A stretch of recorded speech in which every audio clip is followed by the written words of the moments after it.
Good day everyone and welcome to my Magicka Sorcerer guide for the Necrom chapter.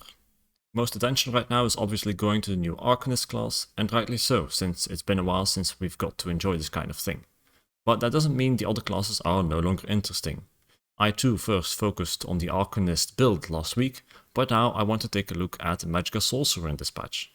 More specifically, Sorcerer got a buff to Dark Conversion and Dark Deal, where the former gives Minor Berserk for 20 seconds and the latter gives Minor Berserk and Minor Force for 10 seconds. There's two more changes next to this, firstly to the Storm Agenarch ultimate, but this mostly affects PvE and doesn't change much for PvP at all. Secondly, there's the Unstable Familiar pet buff, where it now stuns after a 2-second delay only, and it has a high chance to apply the charge stats effect. This also doesn't change much for PvP outside of duels, where pets are more commonly used, and I can see the Familiar serving as a more reliable CC to be combined with other elements of bursts like an ultimate or Daedric Prey, which might also help with bar space as you don't need to slot an additional CC. So even though 3 buffs happen to Sorc, they actually don't change that much for Mage Sorc.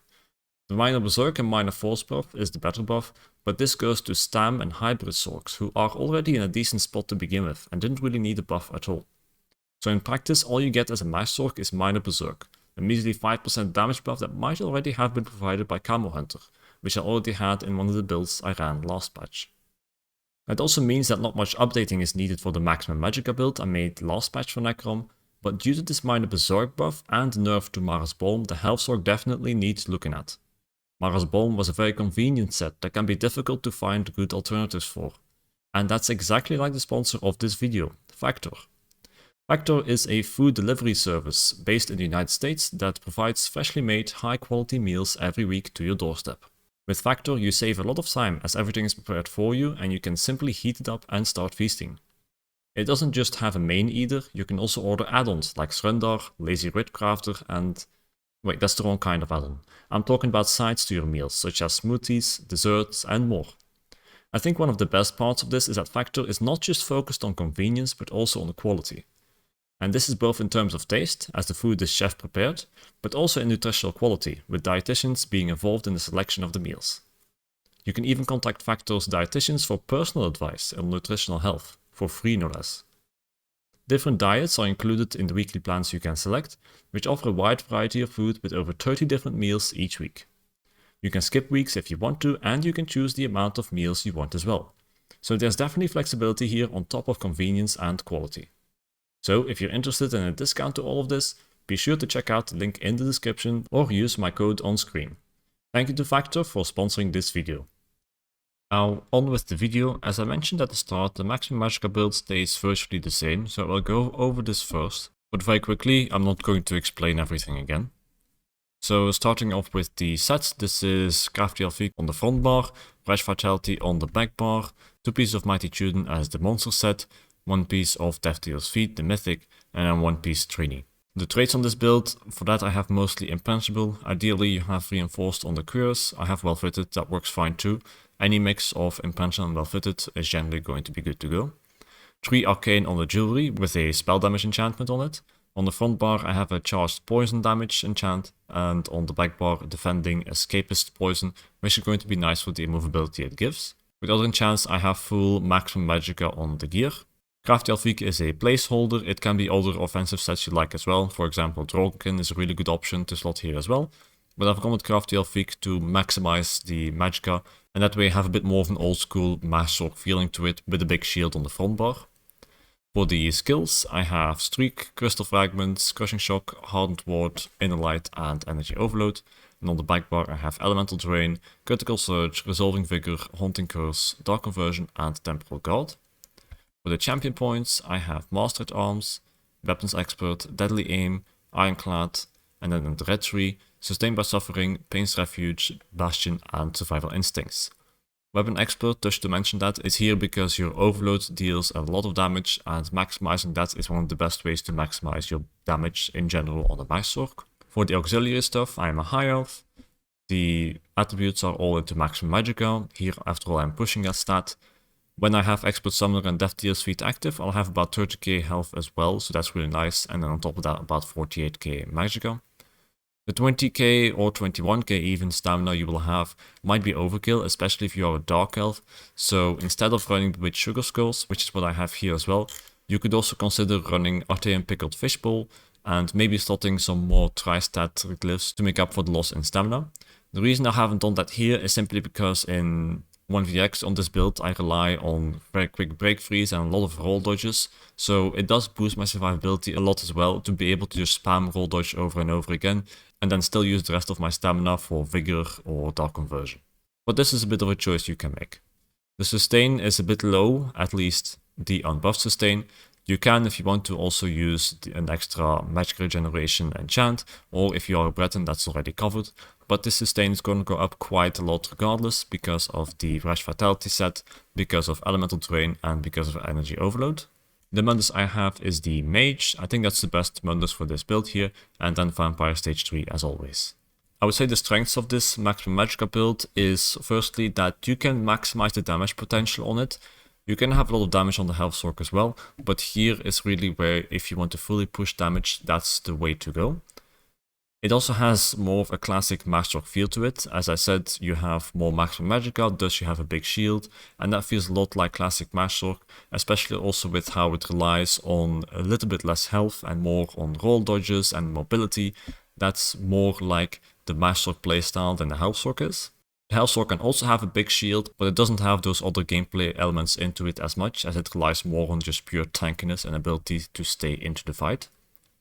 Another good part of this build is that you can build your sustain really high. There's Rash Fatality on the back bar, which is going to be a big boost already, and then depending on your choice of enchants and mundus, if you ever have any problem with your sustain, you can adjust your build to cover up for that.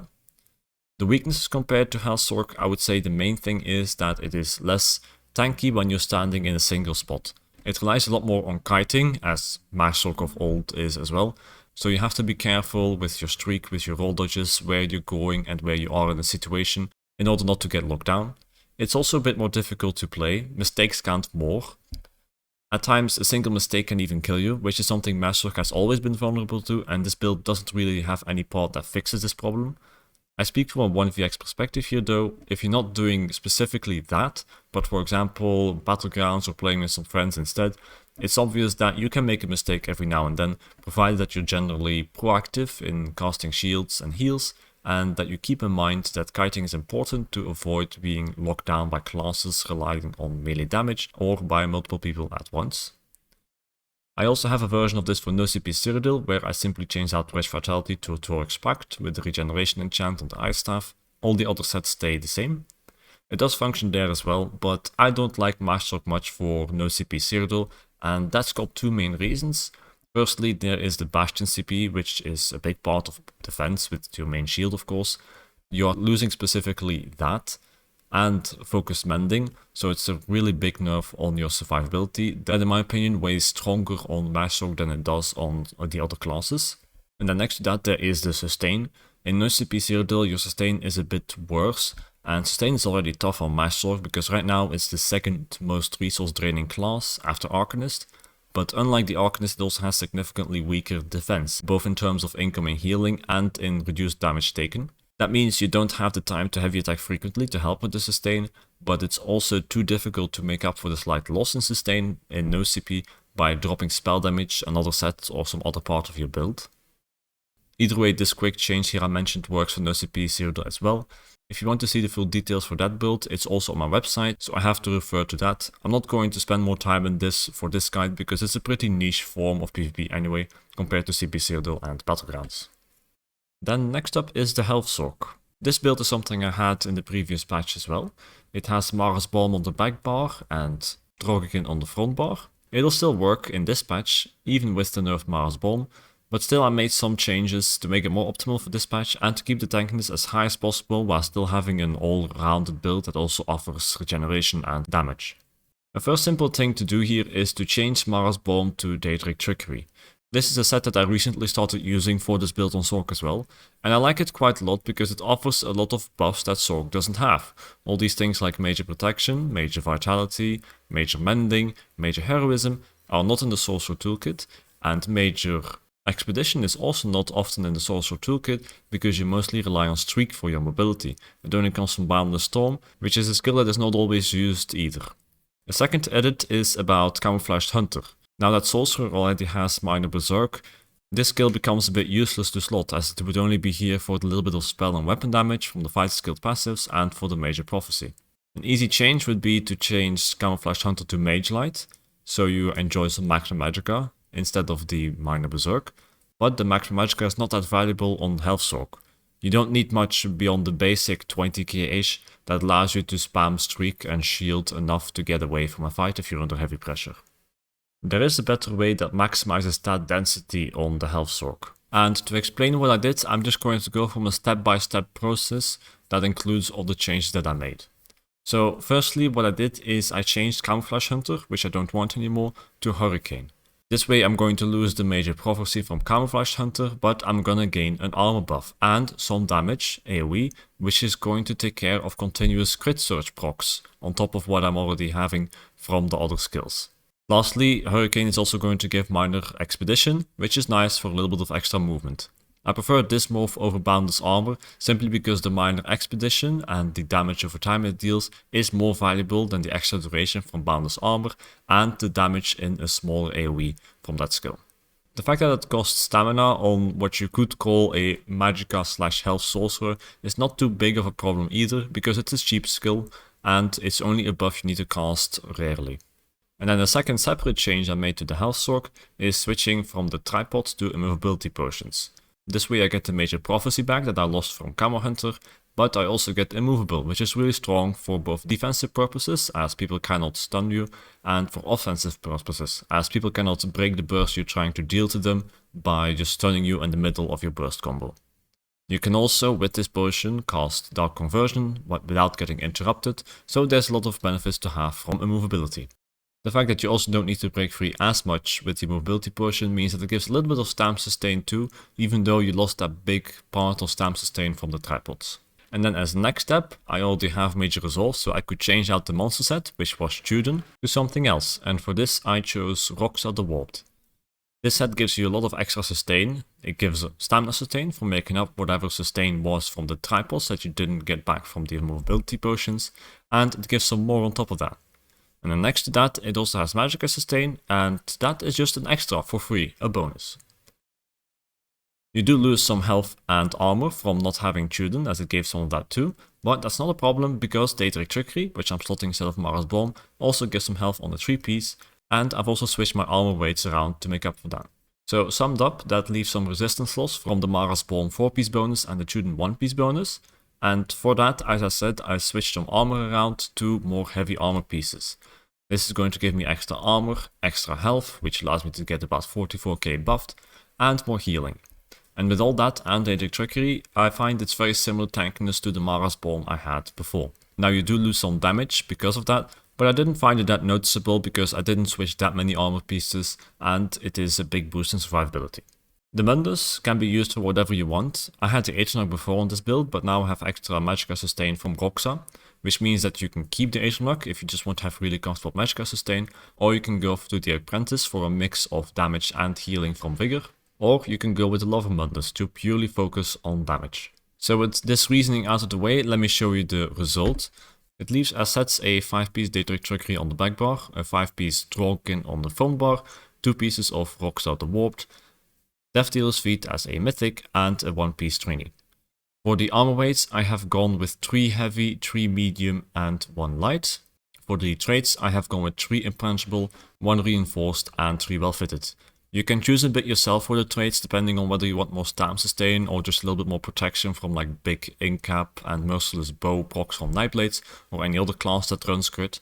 And I suppose you can even go Divines if you don't care about that extra survivability at all, and you want to, for example, get more value out of the regeneration from the Aeternarch Mundus or penetration from the Lover Mundus. On the jewelry, I have 1 Bloodthirsty and 2 Infused. You can also make this 3 Infused if you want to. It's a bit of a trade-off between extra damage from Bloodthirsty and a good boost in damage and survivability from Infused. On the weapons, I have a charged poison damage Trollkin Inferno Staff. You can also put a double dot poison here or the enchant, both will work. And on the back bar, I have an infused weapon damage enchantment, which is going to give me a big boost in damage that is always up. I like to run that on this build because I built a lot of defense already with the set Daedric Trickery, for example, with the 3 heavy armor, with Death Dealer's Feet and the amount of max health. So to get an extra damage boost on top of that, I run this infused weapon damage enchantment on the back bar. For the skills, I have Streak, Crystal Fragments, Crushing Shock, Haunting Curse, Hurricane and Energy Overload, and then on the back bar, Elemental Drain, Critical Surge, Resolving Vigor, Hardened Ward, Dark Conversion and Temporal Guard.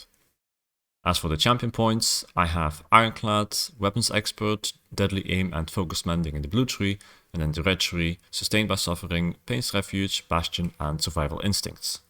Lastly, for the auxiliary stuff, I have 64 points into health for the attributes. That's important on the health sorc as that is what your defense depends on. I'm a high elf, Breton and dark elf as always are good too.